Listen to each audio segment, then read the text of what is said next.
धम्म में दम है। धम्म दमदार है, बहुत बलशाली है, बिल्कुल भी कमजोर नहीं है। चाहे भारत में है या नहीं है, या भारत में बढ़ रहा है या नहीं, चाहे दुनिया में इसका कोई भी स्टेटस है, मगर धम्म बहुत दमदार है, इसमें कोई शक नहीं है। मैं जो ये वीडियो बनाता हूं धम्म की, ये मेरा शौक है। मुझे अच्छा लगता है वीडियो बनाना और धम्म के बारे में जानना।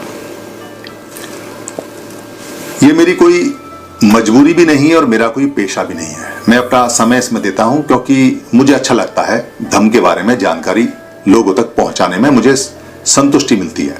मैं धम्म का व्यापार करने जैसा महापाप नहीं कर सकता क्योंकि मैं धम्म को जानता हूं। धम्म में व्यापार करने की बिल्कुल भी इजाजत नहीं है, इसलिए क्योंकि धम्म पीढ़ियों से बिना व्यापार के ही आगे बढ़ा है।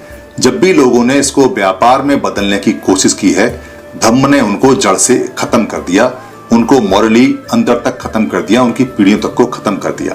खत्म का मतलब है कि वो पाप में और गलत बातों में फंसती चली गई और मॉरलिटी के हिसाब से वो खत्म हो गई, उनकी सुख शांति खत्म हो गई। ये धम्म का प्राकृतिक नियम है और धम्म की ये विशेषता बहुत अपने आप में उत्तम है। इसलिए मैं जब कभी किसी पाणी ग्रह संस्कार में जाता हूं, पाणी ग्रह का मतलब है एक हाथ को दूसरे के द्वारा ग्रहण करने का संस्कार, जिसको विवाह संस्कार भी बोलते हैं। तो मैं वहां अमूमन तो जाता नहीं, मगर अगर कहीं मजबूरी ऐसा हो कि कोई नहीं जा रहा है तो मैं चला जाता हूं। तो वहां पाणी ग्रह संस्कार यानी शादी कराने के बदले में मैं वहां वर वधू को अपनी जेब से 100 रुपए देता हूं, इस बात के लिए कि उन्होंने मुझे यहाँ पाणी ग्रह संस्कार के लिए बुलाया और ये मेरी तरफ से उनको उपहार या गिफ्ट है। और मुझे पैसे का लालच भी मन मस्तिष्क में मेरे नहीं आ जाए, इसलिए मैंने इसका नियम बना हुआ है। कहीं ऐसा ना हो कि लोग मुझे आओ भगत में कुछ देने लगे और मुझे उसका लालच पड़ जाए और फिर मैं धम्म को छोड़ के शादी कराने का बिजनेस करना शुरू कर दूं। इसलिए मैं अपनी जेब से उनको 100 रुपए का नियम बना के देता हूं। अमूमन तो मैं जाता नहीं। YouTube चैनल पर 60% जो लोग देखते हैं, जो सब्सक्राइब करते हैं, वो लगभग वो लोग हैं जो पूरी दुनिया में हैं और जिनको बुद्ध धर्म के बारे में जानकारी लेने का बड़ा शौक है। उनका कोई कास्ट से या मजहब से कोई लेना देना नहीं है।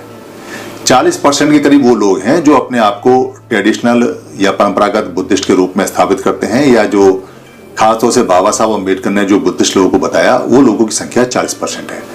कुछ विदेशी भी अब देखने लगे हैं, जैसे नेपाल से, थाईलैंड से, इंग्लैंड से, अमेरिका से कुछ लोगों की सब्सक्रिप्शन आने लगी है। ज्यादा लोग नहीं आते, ज्यादा की आवश्यकता भी नहीं है, क्योंकि आजकल के दिनों में लगभग 4,500 के करीब